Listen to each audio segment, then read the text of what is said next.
What's up, everybody? Ethan with another episode of 461. Today we are going to be talking about action potentials, what it is, how it works, how things affect it pretty much. So a few kind of basic vocabulary terms for you today. Resting membrane potential. This is the voltage of the inside of the cell normally.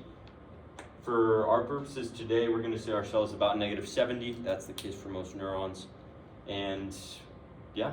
Okay, so at -70, put the solid line right here. That's where we're chilling at. Now, in order to generate an action potential, which can do a whole bunch of things, activate different muscles, send signals, things like that, we have to make the inside of the cell become positive. It's called depolarization.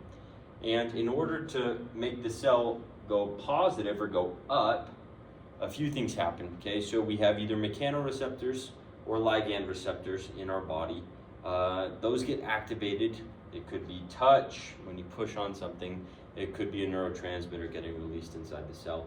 When those get activated, we are going to see our voltage start to go up, start to depolarize. Now, sometimes only a few open, so it'll go up, and then it'll go back down. And then say more start to open before it gets to resting membrane potential, it will start to go up again. As soon as the voltage gets to -55 millivolts on the inside of the cell, an action potential has to occur. Okay? So as soon as it gets to -55, an action potential is happening whether we like it or not. Okay, we're gonna label a few parts for you. Like I said, this is depolarization. When the inside of the cell is becoming more positive.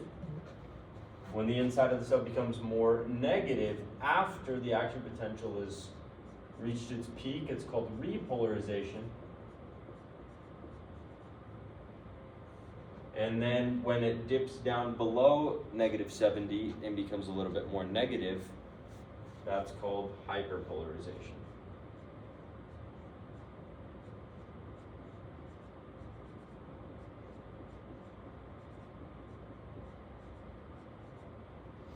So now we're going to talk about different ions, what they affect, and how we can change them, okay? So let's go back to resting membrane potential. Resting membrane potential is mediated mostly by potassium. Okay, we know that potassium has leak channels, so potassium is constantly going out of the cell, not a ton at a time, but it is going out of the cell, making the inside of the cell more negative, which is why it's at -70. Okay, we also have the sodium-potassium ATPase pump, pumping 3 sodiums out of the cell, 2 potassiums into the cell. That also makes it a little bit more negative. So our potassium is going to maintain resting membrane potential. Okay, now let's talk about what happens if we change the concentration of potassium. Okay, a few little key prefixes for you. We have what's called hypo, and we have hyper. Okay?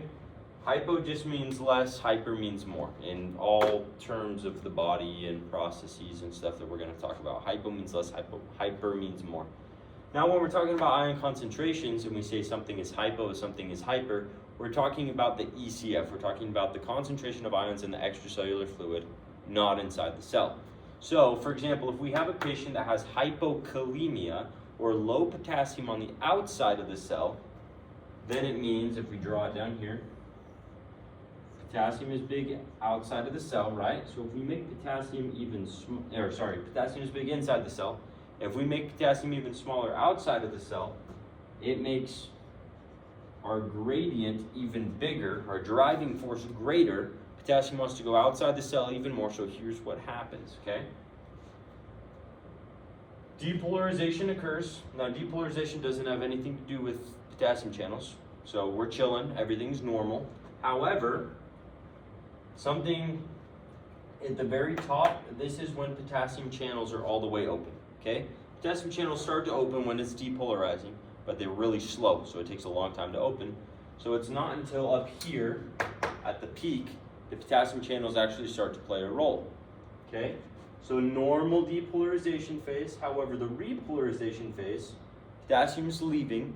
Remember, we said our concentration gradient is greater. So potassium is going to leave a whole lot more, which is going to mean that it's going to get negative a lot faster.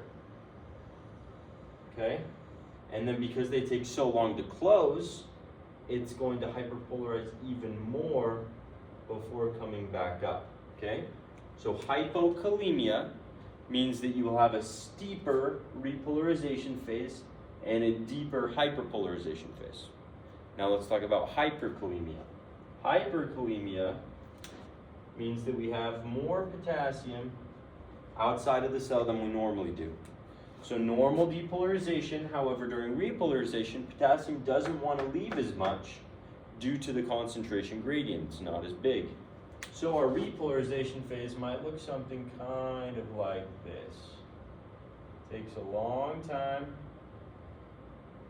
And then hyperpolarization isn't as great because potassium doesn't want to leave as much, okay? That is potassium and its effect on the cell. Now, let's talk about sodium, okay?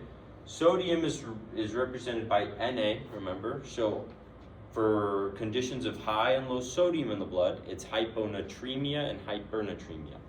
But first, let's talk about what sodium affects in our action potential. Sodium is going to affect depolarization, okay?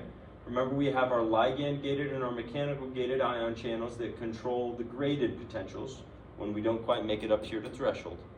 As soon as we hit threshold, voltage-gated sodium channels open, allowing sodium to come out of the cell. Remember, sodium is a lot bigger on the outside than it is on the inside. So sodium wants to come inside the cell, okay? So, sodium channels close up here at the top, then potassium takes over.